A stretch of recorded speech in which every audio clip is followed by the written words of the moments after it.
Ну и финальный косяк, который есть, это при обшивке. Короче, когда мы обшивали длинные стены, мы слишком близко загнали профлист к крыше.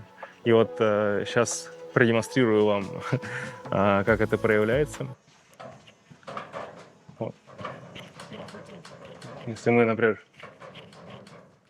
здесь немножко подпрыгиваем, да, ну или там более уверенно идем, у нас, ну, короче, здесь, ну, с той стороны место примыкания крыши и стены, ну, получается, профлист стены трется, а профлист крыши, вот эти вот, получается, у нас вот эти все, короче, движения. Лучше оставлять небольшое расстояние до самой крыши, чтобы это исключить, чтобы не было этого скрежета.